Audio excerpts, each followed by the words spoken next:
سیلاب کے شیطان جو ہے نا، جتنے بھی نقصانات ہوتے ہیں نا، وہ بے شک اس کے بہت سارے نقصانات ہیں۔ تو شیطان کیا کرتا ہے کہ ہمارے ذہن میں سیلاب کے جتنے بھی نقصانات ہوتے ہیں نا، صرف وہ ڈالتا ہے۔ کوئی بھی ہمیں تکلیف ہونا تو اس تکلیف کے اندر کچھ ہمارے فائدے بھی چھپے ہوتے ہیں۔ شیطان وہ فائدے ہمارے ذہن میں نہیں آنے دیتا، کہیں اس کو صبر نہ مل جائے، کہیں اس کو حوصلہ اور تسلی نہ مل جائے، کہیں اس کی زبان سے شکر کا کلمہ نہ نکل جائے، اور کہیں جو ہے نا یہ اس آزمائش میں پورا نہ اتر آئے۔ تو شیطان اس مصیبت، پریشانی، غم، تکلیف، دکھ، درد، رنج، آفت اور یہ سیلاب جیسے آفات سے جو ہے نا، وہ ہمارے دل میں صرف اس کے نقصانات، اس کی جو ہے نا تباہ کاریاں، اس کے جو ہے نا اس کے اندر جو پریشانیاں آتی ہیں، صرف وہ ہمارے ذہن میں ڈالتا ہے، اور اسی کا ہماری زبان سے جو ہے نا وہ بول نکل جاتے ہیں کہ یار ہماری فصلیں تباہ ہو گئیں، ہمارے جانور مر گئے، ہمارے گھر گر گئے، ہماری جائیدادیں ختم ہو گئیں، ہمارے بندے کچھ جو ہے نا وہ اس میں جو ہے نا بہہ گئے اور وہ فوت ہو گئے، اور یہ نقصان ہو گیا اور وہ نقصان ہو گیا۔ تو وہ سارے کے سارے نقصانات ہمیں گنواتا رہتا ہے۔ حالانکہ کوئی بھی انسان کے اوپر پریشانی، غم، آفت آتی ہے، آپ یقین کر لیں، یہ حق اور سچ بات ہے کہ اس کے اندر اتنے فائدے بھی چھپے ہوتے ہیں، اتنی نعمتیں بھی چھپی ہوتی ہیں کہ اس طرف شیطان ہمارا دھیان بھی نہیں جانے دیتا۔ مثال کے طور پر اب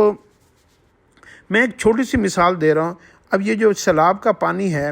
اب ہماری زمینوں کے اندر اتنا کیمیکل چلا گیا ہے، بیجوں کے ذریعے سے، سپرے کے ذریعے سے، کھاد کے ذریعے سے،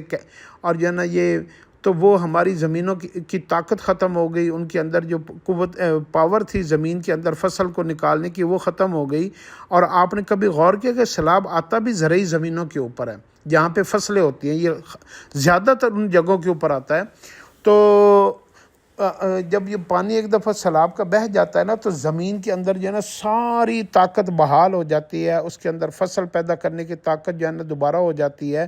اور اس کے اندر سارے زہریلے کیمیکل اور جتنے بھی اندر نقصانات کی چیزیں ہوتی ہیں وہ ساری جو ہے نا وہ ختم ہو جاتی ہیں۔ جیسے ہمارا میدا ہے نا، ہم کچھ کھاتے ہیں تو ہم کچھ گند بند کھا لیتے ہیں، تو پھر اس کے بعد ڈاکٹر کیا کہتا ہے کہ تم لوگ جو ہے نا پانی پیو، یہ کرو، وہ کرو، دہی کھاؤ، دودھ پیو، کچھ ایسی چیزیں دیتے ہیں کہ جس سے ہمارا پیٹ صاف ہو جاتا ہے، اور جب پیٹ صاف ہو جاتا ہے تو پھر معدہ ٹھیک ہو جاتا ہے اور صحت جو ہے نا لوٹ آتی ہے۔ تو جب ہمارا معدہ خراب رہتا ہے تو پھر ہم سیب کھائیں، آم کھائیں، جو مرضی کھائیں، گوشت کھائیں، جو بھی کھائیں، تو وہ بجائے ہمیں لگنے کے ہمیں اور درد ہونی شروع ہو جاتی ہے اور ہمیں بیماریاں لگنی شروع ہو جاتی ہیں۔ تو یہی حال جو ہے نا زمینوں کا بھی ہوتا ہے کہ زمینوں کے اندر پتہ نہیں کتنے نقصانات ایسے ہوتے ہیں کہ زمینیں جو ہے نا اندر سے پتہ نہیں، اب اوپر سے ہماری فیکٹریوں کا اور ملوں کا اور کیمیکل کا پانی اور گٹروں کا اور جو ہے نا تیزاب والا پانی اور زہریلا پانی، یہ سارا زمین کے اندر ہی جا رہا ہے اور جا رہا ہے، اور زمینوں کے اندر کی ساری جو افادیت ہے، اس کی طاقت ہے، وہ ساری چیزیں اس کے اندر جو ہے نا وہ زمین کو خراب کر رہا ہے۔ اور ہوتا کیا ہے کہ اس زمین کے اندر جو ہے نا وہ ساری خرابیاں پیدا ہونی شروع ہو جاتی ہیں، اور وہ سارے انسان جو ہے نا اس ساری جو فصل پیدا ہوتی ہے، اور وہ کیمیکل اور زہریلے پانی والا اور گٹروں والے پانی والا وہ زمینوں میں پانی جاتا ہے، اور وہاں پہ پھر جو کسان فصل بیجتا ہے، اور وہ فصل جو ہے نا وہ ساری زہریلے کیمیکل اور ملوں والے پانی کی اور جو ہے نا کیمیکل کی، تو وہ اس زمین کے اندر بھی موجود ہوتا ہے، اور وہاں سے جو ہے نا وہ پھر فصلیں جو ہے نا وہ اتنی خراب پیدا ہوتی ہیں کہ انسان کے کھانے کے قابل نہیں رہتی ہیں، اور یہاں سے پتہ نہیں کتنی بیماریاں جنم لیتی ہیں، ہیپاٹائٹس اور جو ہے نا وہ کینسر، اور ایک پتہ نہیں لامحدود قسم کی بیماریاں ہوتی ہیں۔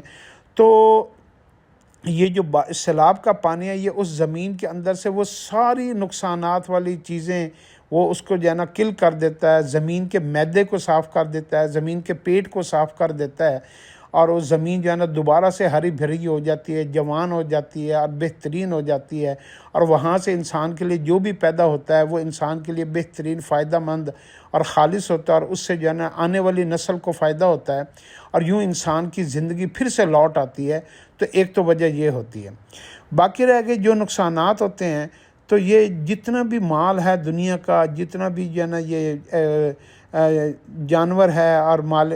جتنے بھی دولت ہے دنیا کی، یہ انسان ماں کے پیٹ سے تو لے کے آتا نہیں ہے، یہ اس کو دنیا سے ہی وہ کماتا ہے، اور دنیا سے جب جانا اس نے خالی ہاتھ سے جانا ہے، تو اللہ رب العزت جو ہے نا اس کو یہ مال پھر دوبارہ اگر وہ صبر کر لے تو اس کو 10 گنا 100 گنا 700 گنا تک اس کو مال لوٹا دیتا ہے۔ آپ نے دیکھا نہیں، کئی لوگوں کو کاروبار میں پتہ نہیں کتنے گھاٹے ہو جاتے ہیں، نقصانات ہو جاتے ہیں، حادثات ہو جاتے ہیں، مکان ویسے بھی گر پڑتے ہیں، تو اللہ ان کو جو ہے جو صبر کرتے ہیں، اللہ سے مانگتے ہیں، اللہ ان کو پھر پاؤں پہ کھڑا کر دیتا ہے، اور ان کو جو ہے پھر مال سے نواز دیتا ہے، اور ان کے نقصانات کو پورا کر دیتا ہے۔ تو یہ نظام شروع سے چلا آ رہا ہے، اور جب سے انسان پیدا ہوا ہے کہ اس کو جو کبھی ایسا نہیں ہوتا کہ اس کو زندگی میں کوئی نقصان نہ ہوا ہو، اس کی کوئی چیزیں نہ تباہ ہوئی ہوں، اس کا مکان نہ گرا ہو، یا اس کے ساتھ کوئی حادثہ نہ ہوا ہو۔ یہ سارے معاملات انسان کے ساتھ ہوتے ہیں، بس ہوتا یہ ہے کہ شیطان ہم جب چونکہ دین سے دور ہوتے ہیں تو ہم وویلا زیادہ کرتے ہیں، تو وہ نقصانات اللہ رب العزت کبھی بھی انسان کا کوئی نقصان کر کے راضی نہیں ہے۔ اللہ رب العزت اس کو آزماتے ہیں، پھر اس کا نقصان بما نفع وہ ساری اجر وہ سارا چیزیں ملا کر اس کو جو ہے نا وہ لوٹا دیا جاتا ہے، اور وہ انسانوں کی نسلوں میں پھر جو ہے نا وہ رزق بڑھ جاتا ہے۔ تو یہ چلو زندگی کا اسی طریقے سے ہے، تو یہ کبھی نہیں ہوتا کہ مستقل انسان نفع میں رہے اور اس کو کبھی کوئی تکلیف نہ ہو۔ جوانی بھی سدا عمر نہیں رہتی، حسن سدا عمر نہیں رہتا، تو اس میں بھی عروج و زوال آتا رہتا ہے۔ تو یہ پھر کبھی کبھی ایسا بھی ہوتا ہے کہ ایک برادری سے، ایک قوم سے، ایک شخص سے مال دوسری جگہ بھی منتقل ہونا ہوتا ہے، تو اللہ کا ایک یہ بھی غیب کا ایک نظام ہے کہ کوئی آدمی ایک رات میں بڑا عروج کے اوپر ہوتا ہے، مالدار ہوتا ہے، اگلے دن جو ہے نا وہ فقیر بنا ہوتا ہے۔ یہ بھی اللہ کا ایک نظام ہے۔ اللہ نے کہا کہ میں جس کو چاہوں راتوں رات فقیر بنا دوں، لمحے میں فقیر بنا دوں، کس کو چاہوں میں بادشاہ بنا دوں، کسی کو میں زندگی دے دوں، کسی کو موت دے دوں، کسی کو عزت دے دوں، کسی کو ذلت دے دوں، کسی کو جو ہے نا میں عروج دے دوں، کسی کو زوال دے دوں۔ تو یہ بھی اللہ نے اپنی ان قدرتوں کا بھی اظہار کرنا ہوتا ہے، اور یہ قدرتیں ہمیں جو ہے نا جب بھی کوئی آفات آتی ہیں تو ان میں سے یہ چیزیں بھی پتہ چلتی ہیں، پھر یہ بھی پتہ چلتا ہے کون کس کا اپنا ہے، کون پرایا ہے، کون کس کا ساتھ دیتا ہے، کون انسانوں کے اندر ہمدردی کتنی ہے، رحم کتنا ہے، انسان انسانوں کے لیے کیسے قربانیاں دیتا ہے۔ آپ سیلاب میں دیکھیں کتنے لوگ ہمارے جو ہے نا جاننے والے نہیں ہوتے، لیکن وہ سب کی مدد کر رہے ہوتے ہیں، مال خرچ کر رہے ہوتے ہیں، ان کو کھانا کھلا رہے ہوتے ہیں، ان کے کام آتے ہیں۔ اللہ رب العزت یہ بھی چیز دیکھتے ہیں، اور پھر فرشتوں کے اوپر فخر کرتے ہیں، دیکھو میرے بندے کیسے جو ہے نا ایک دوسرے کی مدد کر رہے ہیں، اور اللہ رب العزت ان کا آسمانوں کے اوپر جو ہے نا ذکر کرتے ہیں۔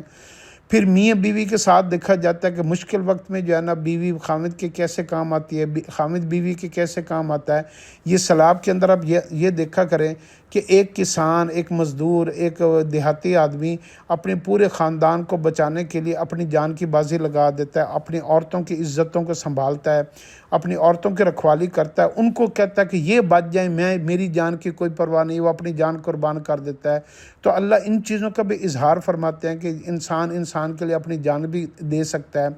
اور پھر کئی دفعہ ایسا بھی ہوتا ہے کہ بیوی کہتی ہے کہ نہیں، میرا خامد اگر یہاں دریا میں فوت ہو گیا تو میں بھی یہیں مر جاؤں گی، تو میں اپنے خامد کو چھوڑ کے نہیں جاتی۔ تو عورت کی وفا کے بھی بڑے واقعات آتے ہیں۔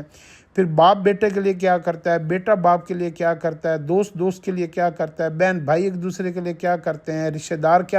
کیسے پیش آتے ہیں، دوست پڑوسی کیسے پیش آتے ہیں، محلے دار کیسے پیش آتے ہیں، گاؤں والے کیسے پیش آتے ہیں۔ تو ان ساری وفاؤں کا بھی اس میں اظہار ہوتا ہے۔ اللہ کتنی چیزوں کو ظاہر کرتا ہے، جانوروں کے ساتھ کیسے سلوک کیا جاتا ہے کہ پانی میں کئی جانور بہہ کے آتے ہیں، کوئی چھوٹے جانور، بڑے جانور، گائے، بکریاں، بھینس اور بہت سارے اور لامحدود مخلوقات بہتی ہیں۔ تو جنا اس کے ساتھ انسان کیسا رحم والا معاملہ کرتا ہے، تو یہ بھی معاملہ اس میں دیکھا جاتا ہے۔ تو سیلاب کو ہر اینگل سے آپ دیکھا کریں، اس لیے ایک دم سے جانا اللہ کا عذاب، اللہ کا عذاب، اللہ کا عذاب ایک ہی فکرہ کہہ کے تو جان چھڑا لینا یہ ٹھیک نہیں ہے۔ اللہ ہمیں اس کی سمجھ عطا فرمائے۔ حوصلہ، صبر، استقامت اللہ کو یہی پسند ہے، اور اللہ کے اس کے بعد اللہ کے انعامات آنے ہوتے ہیں، تو ہم ان انعامات سے کہیں محروم نہ ہو جائیں۔ تو حوصلہ تسلی کر کے تو اللہ کی باتوں کو، اللہ کے حکموں کو مان لینا اور اس کے اوپر راضی ہو جانا۔ تو تو اللہ پاک آپ کی طرف ہو جاتے ہیں، اپنے گناہوں کی بخشش ہو جاتی ہے، معاملات سارے سیدھے ہو جاتے ہیں۔ دنیا جتنی بھی الٹ پلٹ ہو جائے، اللہ رب العزت کے ایک لفظ کن فیکون سے ساری چیزیں ٹھیک ہو سکتی ہیں۔ اللہ کی اس قدرت کے اوپر یقین رکھنا چاہیے، بے حوصلہ نہ ہو۔ اللہ ہمیں سب کو اس کے اوپر عمل کرنے کی توفیق دے۔